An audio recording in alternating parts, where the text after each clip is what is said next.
মক্কার জমিন দিয়ে একদিন আমার নবী হেঁটে যাচ্ছিলেন পথে মধ্যে দেখা হয়ে গিয়েছিল ওই দুষ্ট আবু জাহেলের সাথে, ওই বিয়াদব আবু জাহেলের সাথে দেখা হয়ে গিয়েছিল।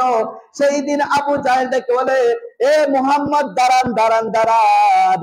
মুহাম্মদ সাল্লাল্লাহু আলাইহি সাল্লাম ডেকে বলতেছেন, কেন দাঁড় করাইলেন? তখন ওই বিয়াদব আবু জাহেল ডেকে বলল, এ মুহাম্মদ, আপনার মতো কুৎসিত, আপনার মতো কালো এই পৃথিবীতে আর কোনো কিছু নাই। যেরকম নাউজুবিল্লাহ। আমার নবীকে কি বলেছিল? কুৎসিত, আপনার মতো কালো এই পৃথিবীতে আর কেউ নাই। আমাদেরকে যদি কেউ বলে, আর তোমার তো চেহারা সুন্দর নাই, তোমার কি এরকম লাগে, বিশ্রী লাগে, আমার মনে কষ্ট যাবে না?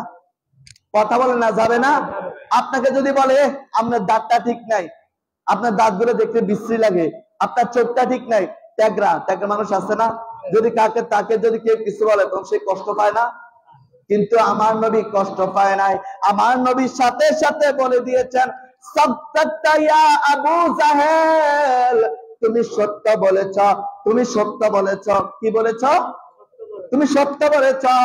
কিছুক্ষণ পরে দেখা হয়ে গেল আমার নবীর পাগল প্রেমিক হযরতে আবু বকর সিদ্দিক রাদিয়াল্লাহু তাআলা আনহুর সাথে। আরে জোরে না সুবহানাল্লাহ।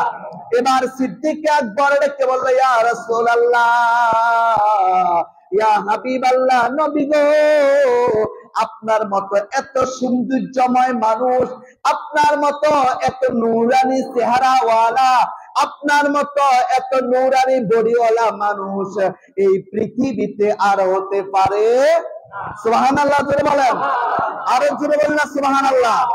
সিদ্দিক আকবর কি বলেছিল? আপনার মতো নূরানি চেহারা, আপনার মতো এত সুন্দর চেহারা এই পৃথিবীতে আল্লাহর কাউকে বানায়? আমার নবী বলেছেন, সাদদাক্তা ইয়া আবু বকর।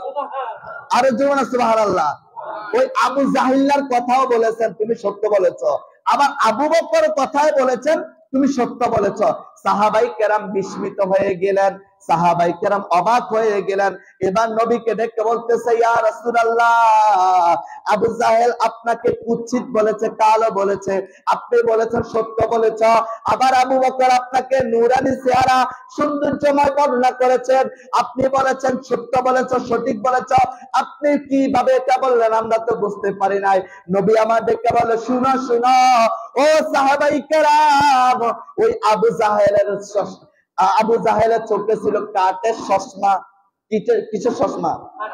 কাঠের চশমা। কি দেখা যাবে কিছু? সে তো ওই কালাই দেখবো, ঠিক কিনা বলেন? কিছু দেখা যাবে না, তার মানে অন্ধকারে দেখবো।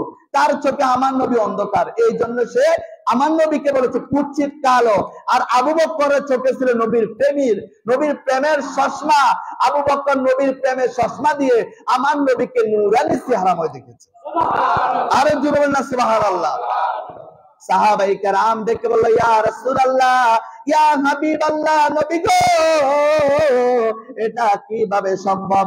আমার নবী দেখে বলে, ও আমার সাহাবাই কেরাম, আবু বকরের অন্তরে ছিল আমি নবীর প্রেম, আমি নবীর ভালোবাসা। আর ওই আবু জাহেল, দুষ্ট আবু জাহেলের অন্তরে ছিল আমি নবীর প্রতি বিদ্বেষ, আমি নবীর শত্রুতা, আমি নবীর সাথে হিংসা। ঠিক কিনা বলেন? আরে তোমার ঠিক কিনা? এই জন্য আবু জাহেল সে বেঈমান, কাফের। ঠিক কিনা বলেন? আর আবু বকর ইমানদার, সে ছিল আমার নবীর প্রেমিক, আশিক। যেরকম ঠিক না ঠিক? আমার বাবারা, ভাইয়েরা, বন্ধুরা, নবীকে ভালোবাসতে হবে, নবীর প্রতি ঈমান রাখতে হবে, নবীকে জানের চাইতে অধিক পরিমাণে ভালোবাসার দরকার আছে না নাই?